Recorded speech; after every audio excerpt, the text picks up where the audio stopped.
آج 12 ربیع الاول کا دن ہے اور یہی وہ مقدس دن ہے جس میں نبی کریم صلی اللہ علیہ وآلہ وسلم اس دنیا آب و گل میں خاتم المرسلین بن کر تشریف لائے، اور اسی اللہ کے احسان اور اللہ کی نعمت کی خوشی میں کثیر مسلمان اس نعمت کے شکرانے کے طور پر اور نبی کریم صلی اللہ علیہ وسلم کی آمد کی خوشی میں اظہار خوشی کرتے ہیں اور اس کے مختلف طریقہ کار کو انجام دیتے ہیں۔ جھنڈے لگاتے ہیں، لائٹنگ کرتے ہیں، جلسے و جلوس منعقد کیے جاتے ہیں جس میں نبی کریم صلی اللہ علیہ وسلم کے فضائل، آپ کے کمالات اور آپ کے معجزات کا ذکر کیا جاتا ہے۔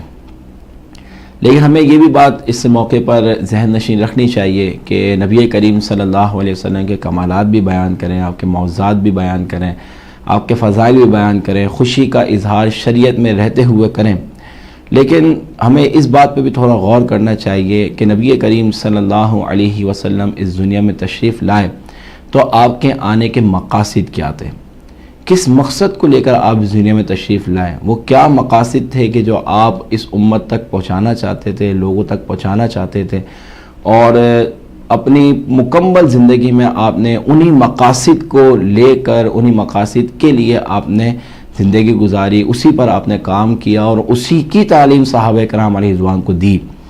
وہ کون سے مقاصد تھے؟ اگر تمامی مقاصد پر اگر بات کریں تو یہ ایک طویل ایک بحث ہے۔ ہم چند مقاصد انشاءاللہ آج کے اس پروگرام میں بیان کریں گے کہ کن مقاصد کے تحت نبی کریم صلی اللہ علیہ وسلم اس دنیا میں تشریف لائے۔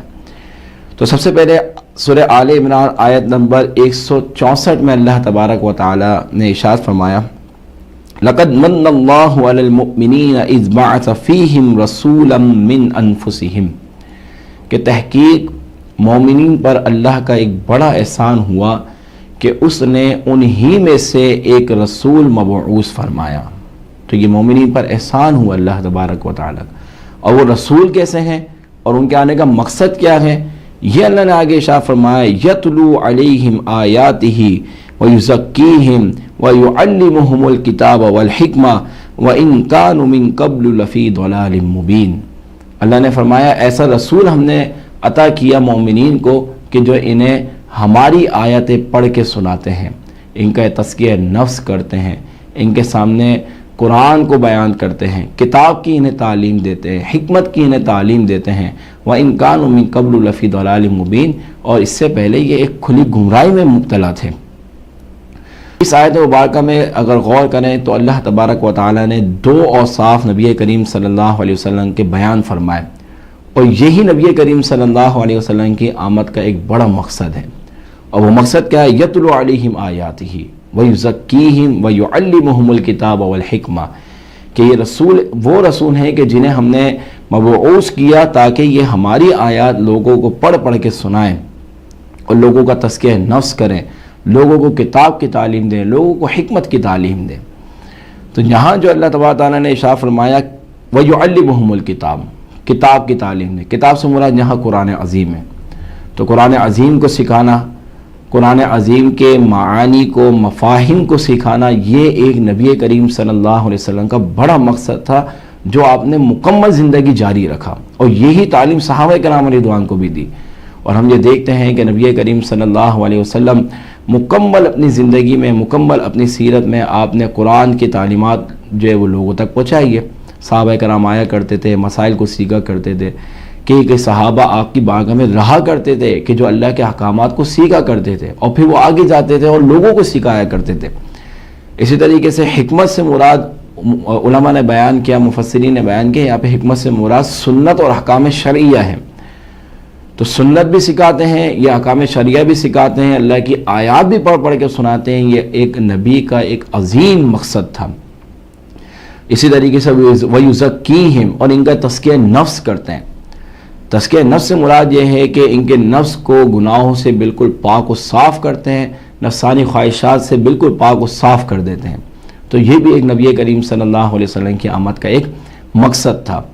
اب ہمیں تھوڑا سا غور کرنا چاہیے، ہم نبی کریم صلی اللہ علیہ وسلم کی آمد کا میلاد تو مناتے ہیں اور بہت اچھی بات ہے، منانا چاہیے، لیکن افسوس یہ ہے کہ ہم نبی کریم صلی اللہ علیہ وسلم کے اس مقصد کو بھول بیٹھے ہیں کہ آپ کے آنے کا مقصد یہ تھا کہ وَيُعَلِّمُهُمُ الْكِتَابَ کہ آپ لوگوں کو کتاب سکھاتے ہیں، اور آپ نے نہ خود سکھائی بلکہ لوگوں کو تعلیم دی کہ آگے سکھائیں۔ تم میں سے ہر ایک پر لازم ہے کہ تم بات کو آگے پہنچاؤ، اگرچہ ایک جملہ ہی کیوں نہ ہو۔ یہ حدیث کا مفہوم ہے کہ اگرچہ ایک جملہ ہی کیوں نہ ہو، آگے لوگوں تک پہنچاؤ۔ اور صحابہ کرام علیہ رضوان نے یہ کام کیا، لوگوں کو قرآن کی تعلیم سکھائی، لوگوں کو احادیثیں سکھائی، لوگوں کو نبی کے احکام، اللہ کے احکام لوگوں کو سکھائے۔ اور پھر تابعین نے ہمارے بزرگان دین نے یہ کام بڑے ذمہ داری کے ساتھ کیا کہ لوگوں کو قرآن کی تعلیم سکھایا کرتے تھے۔ افسوس یہ ہے کہ آج کا مسلمان، ہم نبی کی آمد کا میلاد تو بناتے ہیں، خوشی تو بناتے ہیں، لیکن ایک جو بہت بڑا مقصد تھا قرآن کی تعلیم، اس سے ہم بہت پیچھے ہیں۔ سال گزر جاتے ہیں، ہم قرآن کو کھول کے نہیں دیکھتے، اور اگر کبھی پڑھنے کا موقع ملا تو صرف عربی عبارت پڑھ کر ہم یہ سمجھتے ہیں کہ اس کا حق ادا کر دیا۔ دیکھیں، عربی عبارت پڑھنے کا سے حق تو ادا نہ ہوا، ثواب ملے گا انشاءاللہ، لیکن یہ حق ادا نہ ہوا۔ حق کیا ہے کہ عربی عبارت کو پڑھنا، اس کا ترجمہ پڑھنا، اس کی تفسیر کو پڑھنا، اور اس کے مطابق پھر عمل کرنا اور لوگوں کو آگے پہنچانا۔ یہ ہے قرآن۔ وَيُعَلِّمُهُمُ الْكِتَابَ کا مطلب یہ ہے کہ قرآن کے معانی و مفاہیم کو سمجھانا۔ ہم اس سے بہت زیادہ دور ہو چکے ہیں۔ کبھی اگر موقع ملا بھی تو کسی کی موت ہو گئی، میت ہو گئی، یا گھر نیا لیا ہے، کاروبار نیا کیا ہے، تو وہ بچوں کو بلا کے قرآن خوانی کروا لیتے ہیں۔ موت ہو گئی تو خود پڑھنے کے لیے بیٹھ جاتے ہیں، آدھا سپارہ پڑھتے ہیں، وہ پھر حافظ صاحب کو پکڑا دیتے ہیں، حافظ صاحب آپ پڑھ لو یہ۔ تو ہم اتنا دور قرآن سے ہو گئے۔ قرآن کو پڑھنا، قرآن کو سمجھنا، قرآن کے معانی کو سمجھنا، اس میں جو واقعات بیان کیے گئے ہیں کس لیے بیان کیے جا رہے ہیں، وہ احکامات کس لیے بیان کیے جا رہے ہیں، اللہ تبارک و تعالی ہم سے کیا فرمانا چاہ رہا ہے، اللہ کے کیا ہم پر احکامات ہیں، اس سے ہم بہت دور ہو گئے۔ اور ہم نے وہ چیزیں اختیار کرنی ہے جو کہ اصل نہیں تھی۔ اصل تو یہ ہے کہ جو اللہ تبارک و تعالیٰ نے بیان فرمایا کہ یہ نبی ہماری آیتیں لوگوں تک پہنچاتے ہیں، وَيُعَلِّمُهُمُ الْكِتَابَ یہ کتاب کو سکھاتے ہیں، یہ سنت کو سکھاتے ہیں۔ تو آج یہ میلاد کے موقع پر ہمیں عہد کرنا چاہیے کہ ہم میلاد بنائیں گے کس طرح؟ قرآن کی تعلیم کو عام کر کے۔ قرآن کو خود بھی پڑھیں، قرآن کو خود بھی سمجھیں، احادیث کو خود بھی پڑھیں، خود سمجھیں، اور پھر لوگوں تک پہنچائیں۔ یہ ایک نبی کی آمد کا ایک بڑا مقصد تھا۔ پھر آگے اللہ نے ارشاد فرمایا وَإِن كَانُوا مِن قَبْلُ لَفِي ضَلَالٍ مُبِينٍ، اس سے پہلے تم کھلی گمراہی میں مبتلا تھے، یعنی تم تو گمراہ ہو چکے تھے۔ اللہ تبارک تعالیٰ نے تمہیں ایک محبوب اپنا عطا فرمایا، تمہیں ایک رسول عطا فرمایا جو تمہیں گمراہیت سے نکال کر اور تمہیں اجالے کی طرف لے گیا، تمہیں نیکی کی طرف لے گیا، تمہیں جنت کی راہ کی طرف لے گیا۔